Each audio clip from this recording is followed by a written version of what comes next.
my scars. You wonder why I'm not brave and I can't speak up? We have to stop pretending like we're not hurting our kids, because we do it.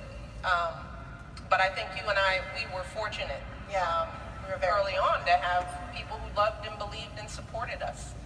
And we have to do the same for kids in our lives as much as we can. Yeah. I don't know, I think the more you step into those roles, and the more you try, and the more you're in those rooms, the less difficult it becomes, and the more you realize you belong. And even when you make mistakes, you know, there's a space for you. And I think it's very hard to find a space for yourself when you don't believe that those rooms exist for you in the first place. No, it's true.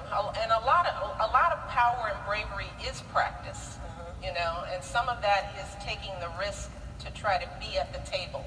And then when you're at the table, taking that first risk to open your mouth and maybe be rejected. I think sometimes we as women, we don't want to feel that rejection. Right. You know, I see that in I see that in men. I see that in my husband, my brother. They fail all over the place, and they're good with it. Just like, yeah, I was wrong again. It's like wrong all over the place, you know. But we as women sort of feel like we have to get this right. We have to be perfect all the time before we can even step in. You know, it's hard to lean in, you know, if you're worried about not getting things right. I think we worry too much about that.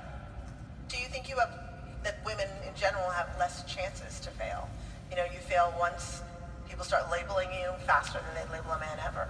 Absolutely. I think that's true for women, minorities. I think the bars are different. You know, I mean, we experience that all the time. We experienced that over the last 8 years. You know, I joked when I was on the campaign trail that the bar just kept moving, you know? just like, whoa, you meet it, and then the bar would change. Yeah. You know, and we're seeing that now, quite frankly. The bar is just... I mean, that bar is going places. It is amazing to watch. But I want women to watch this. You know, I want you all to pay attention because this is what happens when we don't stand up. You know, we give our seats up to somebody who's supposed to be because of these stereotype notions of what we think power and success looks like. We've sat at tables with people like that. Oh, yeah. You know, you want to talk about what was the syndrome, or what was the... Imposter syndrome. Imposter syndrome. You want to talk about some imposter syndromes? I've seen imposters at a lot of tables. Yes. You know, and when you're at the table and you realize, oh, you are a fool, and I'm worried about raising my hand. Look, I have been at so many tables with so many fools. Absolutely. Who were imposters.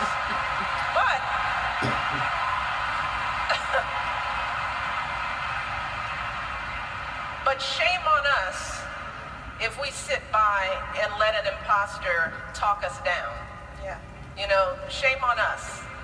At some point when you know you're right, you know what's right, and then you don't say anything, you know, you see wrong happening and you sit by quietly because you're afraid to fail or you're afraid to... That's what I want to challenge us as women to be, is to, you know, is to speak up in all the tables that we're in.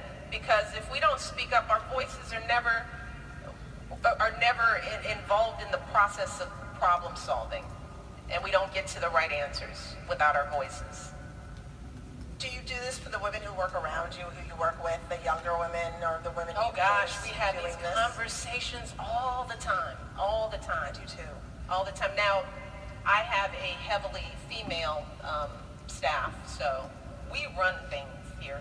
The poor guys at our table. But you still see it, and you know, I spend a lot of time mentoring, coaching, you know, women in our office, even in the West Wing, and you know, when we were in the White House, and there were still women who complained about not being included, but weren't necessarily willing to push to get in, you know. So I am constantly telling young women to speak up, to talk. You know, don't waste your seat at the table, and if you're scared to use your voice, then you got to get up and let somebody else in there who's going to use it, because we just can't afford for you to be be afraid to fail. Yeah, to waste the spot. Right, right. But you also have to create the environment where people feel comfortable, and then that, you know, and that's what I know that our our environments do. I try really hard to make sure that the women who work there, if I say, what do you want to be to a young writer? And I did this once, and one of my young writers, she's a young black woman, she was lovely, she's really talented. She said, I hope one day to work for like be a co-producer on someone's show. And I stopped her in the hallway and I said, don't you ever say that out loud to anyone ever again. When someone asks you what you want, you say, I want my own show. Because that's how you get something. And it's that fear, I think, that happens. Yeah. And but what if that doesn't happen? And I said, it's never going to happen if you don't say it out loud. Right. And men don't.